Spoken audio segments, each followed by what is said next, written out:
Coming up on this episode of the Preston North End Weekend Warm-Up, he played for both. We'll chat to Neil Mellor.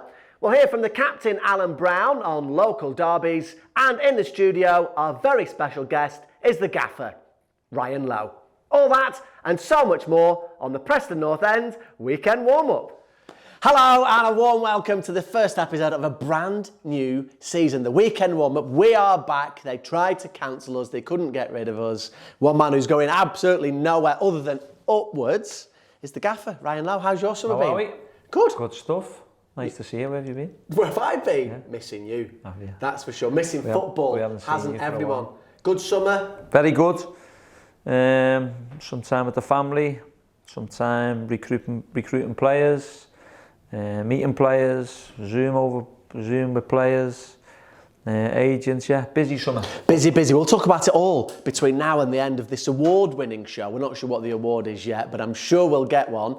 Could be anything. But hold that thought, because pre-season is obviously starting. The gaffer putting all the lads through their paces, and one man who's played for both teams for this weekend's game, Preston North End and Wigan Athletic, is Neil Mellor, who actually buys his hair from Lego. I don't know if you know that. You may order it from the same shop yourself. Great hair. He's got great hair. He knows all about pre-season. He knows he doesn't like them, but he knows that they're very necessary. I think it's different for all players. I think for me, it was a case of, I just want to get through pre-season. I want to make sure that when that first game of the season comes around, I'm available for selection. And the biggest thing for any player is when the manager names the team for that opening game of the season, you want to be picked. You want to have shown the manager enough during pre-season to say, I'm going to stick you in from the start. And to be honest, more often than not, I did always get a start on the opening day. And it was always excitement because there was hope about what might happen for the season, of course. A number of new faces at Preston North End, some standouts as well. Fernandez, Parrott coming through the door, Robbie Brady, a bit of experience in there. Ben Woodburn, probably of all the players coming in, the one that you know the most about with your Liverpool connection. What should we know about Ben Woodburn? Ben Woodburn is a very talented football player.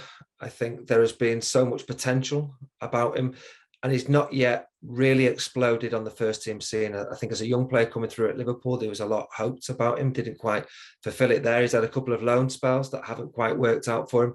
And this is a new, fresh challenge for him. Ben Woodburn is maturing all the time. He's learning more about the game. And I think he's at a stage in his career where he's thinking, yeah, I need to do a little bit more. And he's got another opportunity now to do that at Preston. But he is a very, very talented player. When I've watched him play, he'll do stuff one touch, two touch. He can see the picture. He can see that ball, which maybe other players can't see as well. So I'm excited to see how his Preston challenge is for him. And as I say, Wigan Athletic, one of your former teams, North End travelling in their thousands to the Latics. What do you think about Liam Richardson and how big is momentum for them this season? Yeah, I like him. I think taking over from Paul Cook, I think he's done an extremely good job there to get them promoted. I don't think they were amazing to watch last season, but they got the job done. I think they invested, which is what was needed in the squad to get over the line, to get promoted. And it's a very different Wigan from the one we've seen in the Championship in previous seasons. I think there's experience. I think there's quality there. I think defensively, they might come a little bit short at times in the Championship, but I think they'll be competitive. And I think certainly they'll make it a difficult opening day for Preston. So then, let's have a mini prediction, shall we? Where will we finish this season? I hope Preston finish in the top 6. I believe they can achieve it. I think it will be very difficult. If Preston do get in the top 6, by the way, that will be an incredible achievement. I think Preston will be mid to higher.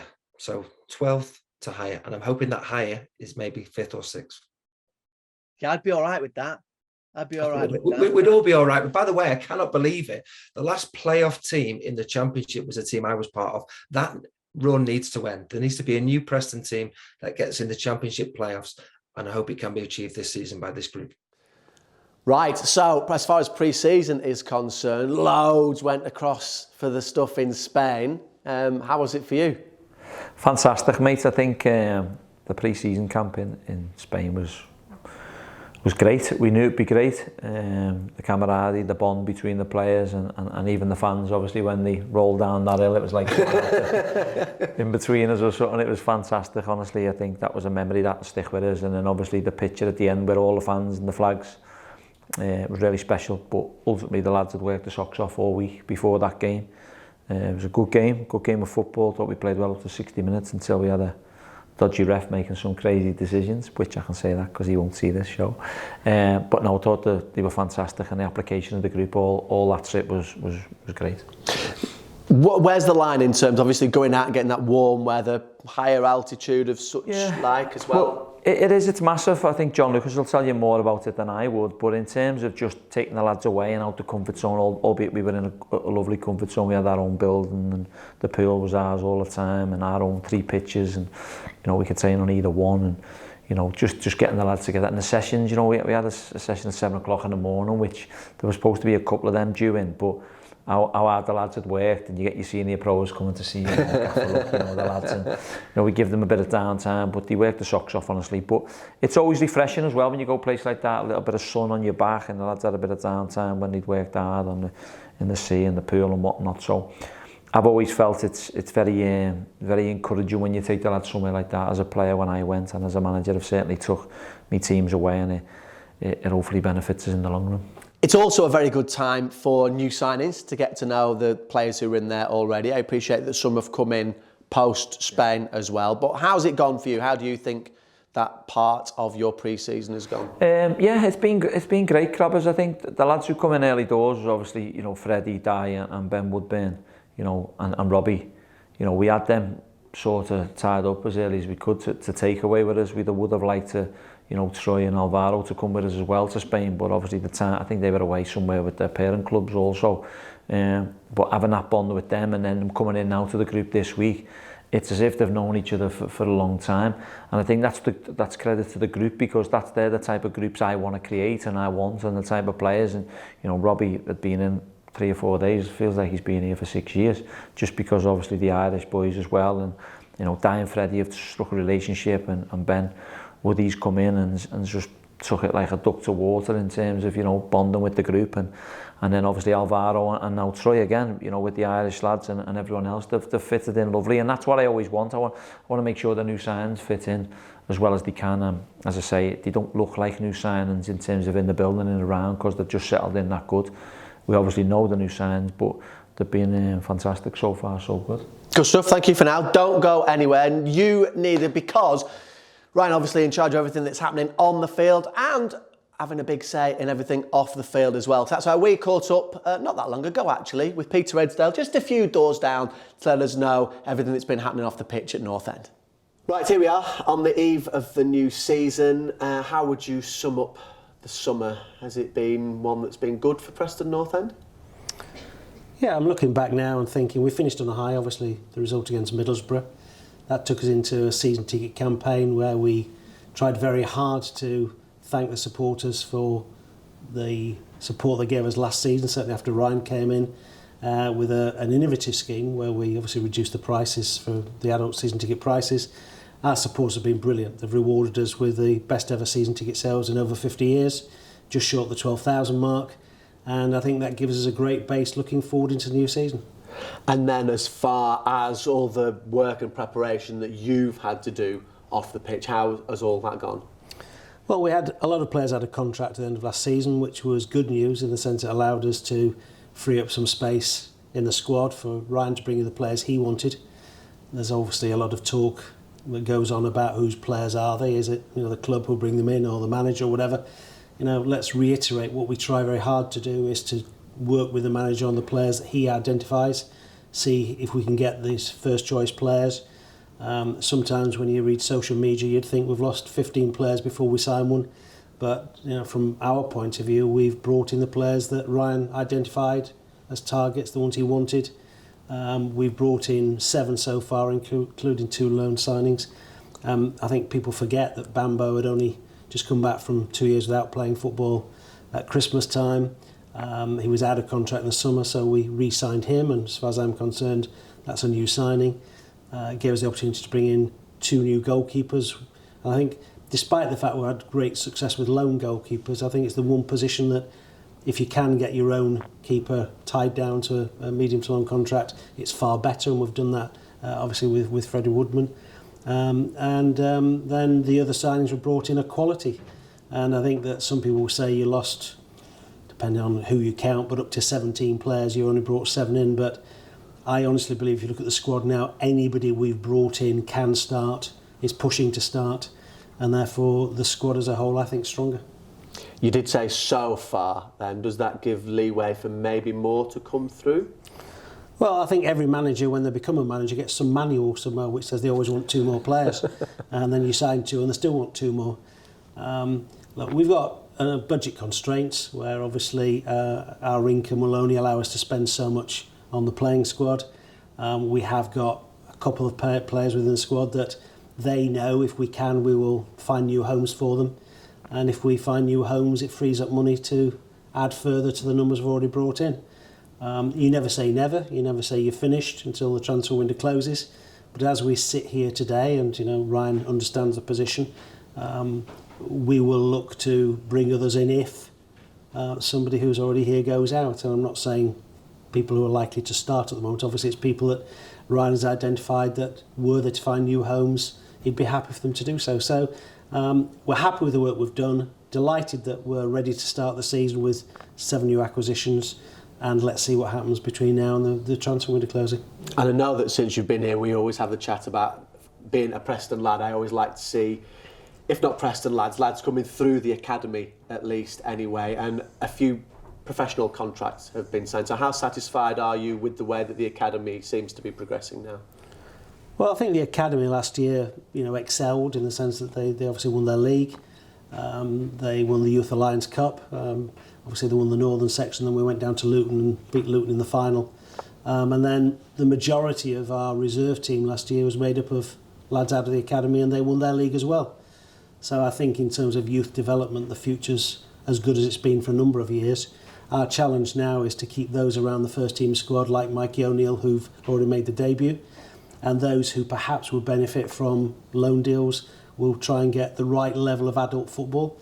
I've already got a couple of them gone out on loan just this week. So if we can get the right loan deals for them, they get the right experience, we can bring them back Christmas if we need to. If not, they'll stay there for the season. But I think the balance now between the first team, youth development, those we're keeping around us, those who are going to get experience out on loan, it's probably the best balance we've had for many years. And just finally, I don't know if this is one that you can answer, or even if this is for now or not, but in terms of what we've been reading this week about the distribution of finances that go through the pyramid, what might that mean for Preston North End? What's your understanding of what could happen? Well, one of the challenges that we face is that obviously this is what we call financial fair play. You're allowed to lose £39 million over a 3-year cycle. We're always tight up against that because the income stream that Championship clubs currently get from central distribution, central media deals, is around £7.3 million, whereas the bottom team in the Premier League get £100 million and then parachute payments for the next 2 years. So the fan-led review that Tracy Crouch did recently suggested that there needs to be a redistribution model. She's challenged the Premier League and Football League to sort it out between them if they can, and if not, the suggestion is there will be legislation, and not only the current government but obviously the opposition have also said they too would legislate if we can't sort it out. Just in the last 24 hours there have been suggestions that the Premier League have already met this week and accepted, acknowledged there has to be some sort of redistribution model urgently, and I believe that in the next 12 months or so we will see a smoother flow of cash from the top to the bottom of the Championship, so from the top of the Premier League to the bottom of the Championship, which will give us more flexibility than we've had in recent years. There'll still be some form of financial fair play, but I would expect more money to be coming through into the Championship than has been there historically. I mean, the Premier League keep talking about the fact they put £450 million a year into the Football League, but about 250 million of that is actually parachute payments to between 3 and 5 clubs each season. It isn't through the Football League pyramid. So we're looking forward to redistribution. It's right and proper. It will help competition, and clubs like Preston North End would benefit enormously from that. Right, a big, massive tick in the box for everybody, I think, is the amount of season card holders that there are this season. 12,000 more? Ridiculous amount. Best for 50 years, as Peter said. How big of a plus is that for you then? Yeah, massive. Not just for me, but for the players as well. You know, when the players seen it and it was ticking along, wearing it nicely, and you know, we'd sold whatever it was in so many days and kept ticking along, and you're thinking, okay, where's it going to get to? And to get just short of 12,000, I think it is fantastic, and a big thank you from me and all the players, because it's superb. I think they've seen what we're trying to do, they're buying into what we're trying to do, the style of play, the philosophy, the brand of football, and obviously winning games of football obviously helps that. And that's obviously the aim this season, is to try and finish as high as we possibly can and finish a little bit higher than we did last season. And you know, they're all excited, but so are we. Ultimately, it's up to us now to make sure that we do the stuff on the pitch and the training ground to keep them fans coming. We don't just want 12,000, we want 14, 15, 16, and the more we get, the better we'll be. So yeah, really pleased with how it's gone so far. And a really lovely chance for you to see the fans. A lot of young ones, and a lot of the old ones as well. My mum and my auntie went along there to take the grandkids along for that one. So how important was days like that we saw at the start of the week? Yeah, well, I think someone said to me that we haven't done that for a while neither, you know, meet the fans and, you know, the open training sessions. I think it's important to give the fans a feel of what you do and how you do it, because, you know, obviously, you know, we're in-house here, aren't we, at Euxton, and doing things behind closed doors, and you know, to see what we do on a daily basis, how the lads are coached, and for us to give our time, and it was 2.5, 3 hours the players give all the time for, but that's once in a season. You know, I always say to the group, anytime anyone asks you for a signature or a picture, you can never say no, because you know, they spend their hard-earned money to come and watch Preston North End, and we've sort of got that bond now with the fans. And you know, yeah, there is a lot of youngsters, but range right the way up to different age groups, and we want that special bond with the fans, because we feel, you know, they're going to be with you through thick and thin. We're going to have some bumps in the road along the way in the season, but ultimately they're your core of your fans, your die-hard fans who are going to stick with you through thick and thin. So them days like that are special moments for them, but also special moments for us. We are going to talk about Wigan Athletic and the yellow wall that is going to happen for the first game of the season this weekend. But first of all, big thank you, as the gaffer said there, about everybody who came, and for those who couldn't, here's what you could have seen.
Right, absolutely fantastic. And to add to that as well, a sellout in the away end, the yellow wall as we're all pronouncing it. Everybody wants to get along there, yellow tops, yellow flags, scarves, everything.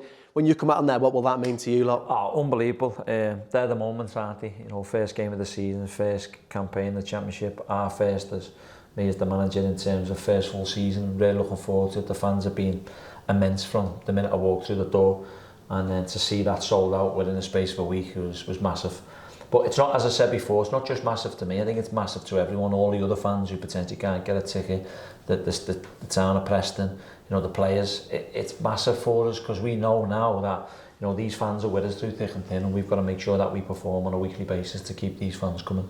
So really pleased with it, looking forward to it, and hopefully we can send them home happy. People can listen on iFollow if they can't get to the game, of course. A lot of local games, a lot of local fixtures this season. That should add a little bit of a spice to it as well. Does it mean as much to you lot as it does to us?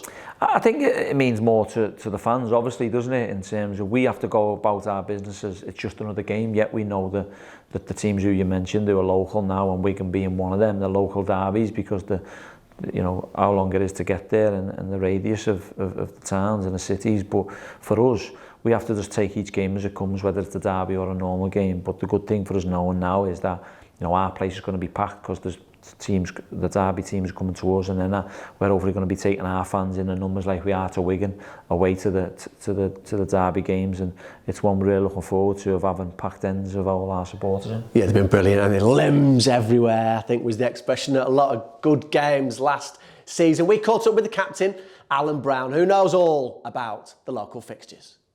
You know, we've got a few this year, so there was a good chance that one of them would be first game. So I think it gives you that extra incentive going into a game to want to win and you know, give the fans a bit of bragging rights. I know, as you said, it's not the big derby for us, but it's a derby game nonetheless, and it's 3 points up for grabs as usual. So it's a really important one to go and win.